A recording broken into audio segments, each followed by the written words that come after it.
Welcome back to Full Circle Ancestry. Today we continue the German Ancestral Heritage series with the third Perspectives episode, Churches of Munich's Old City. Yes, that title is a complete giveaway. Let's get into it. To start with, why are we here, back in Bavaria, or Bayern as the Germans call it?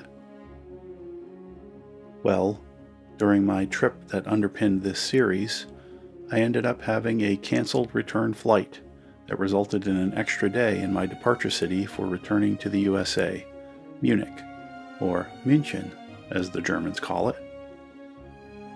What do you do with an extra day in Munich?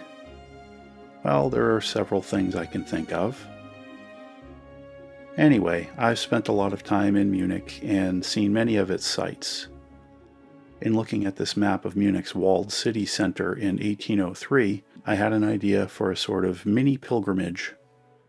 I paid a visit to all the extant historical Catholic churches in the old city.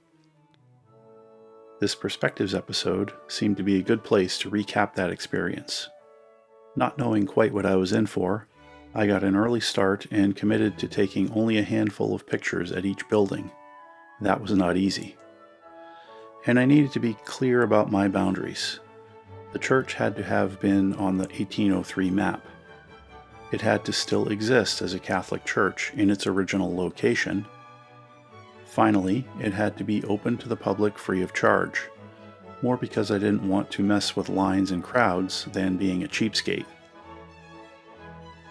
Although not visited in this order, it made sense to organize this episode in terms of the 4 city quarters as defined on the map. They were called Gragenauer Viertel, Kreuzviertel, Angerviertel, and Hackenviertel. Let's take them one at a time. Gragenauer Viertel, or the Raven's Meadow Quarter, to the northeast, included the Bavarian Royal Palace, gardens, etc. In this quarter, the following churches were located. Altenhofkirche, which was destroyed during World War II and not rebuilt. Hofkapelle, which by its placement seems to have been modified since the time of the old map, and in any case is located within the zone of paid admittance to the Residenzmuseum.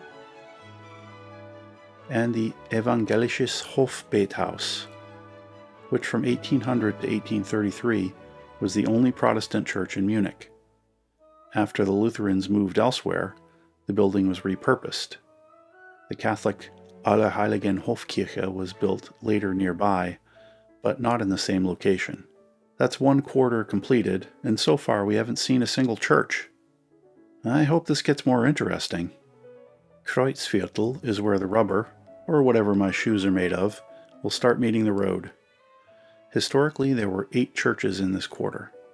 Yes, Munich was that Catholic in 1803. Frauenkirche, Hofkirche, now called Theatenerkirche, Malteserkirche, now called Michaelskirche, and Kongregationskirche, now called Dreifältigkeitskirche, all still exist.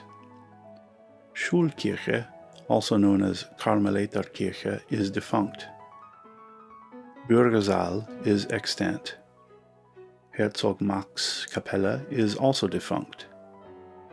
St. Salvador's Kirche is unique on the whole list for being a still functioning church, but one that has been converted to serve the Greek Orthodox community. Truly, with all respect, this is not shown here. Rules are rules. Sorry, St. Salvator. Frauenkirche is associated with Munich more than any other structure, for sure. Officially Dom zu unserer lieben Frau, Cathedral of Our Dear Lady, it is late Gothic with internal buttresses.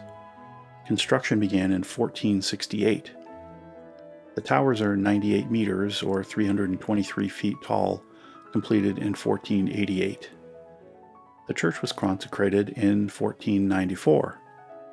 The exterior is built of brick, which also gives it a unique character.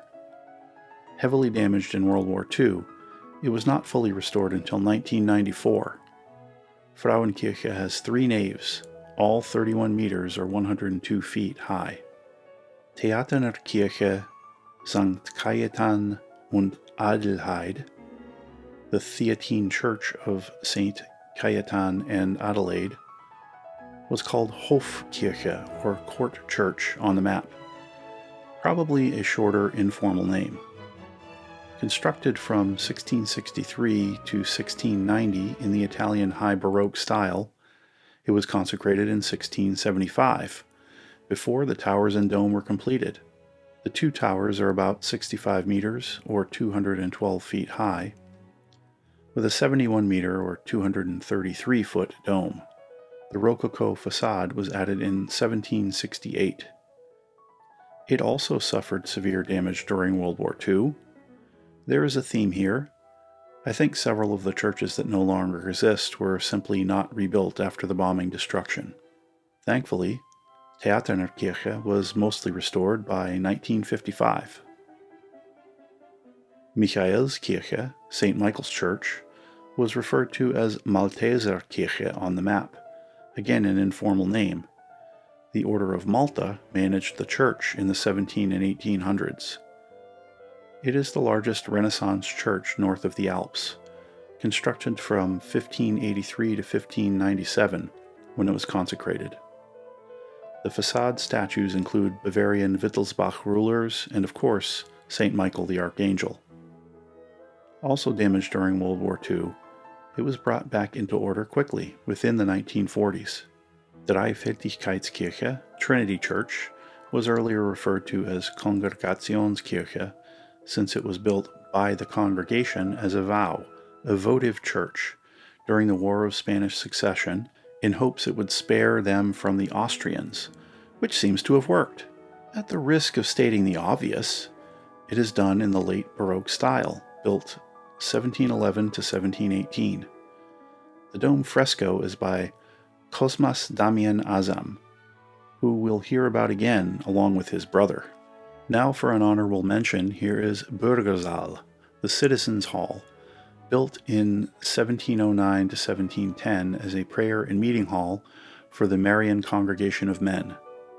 Known officially as Bürgersaalkirche since its consecration in 1778, it was unfortunately completely closed for renovations during my visit.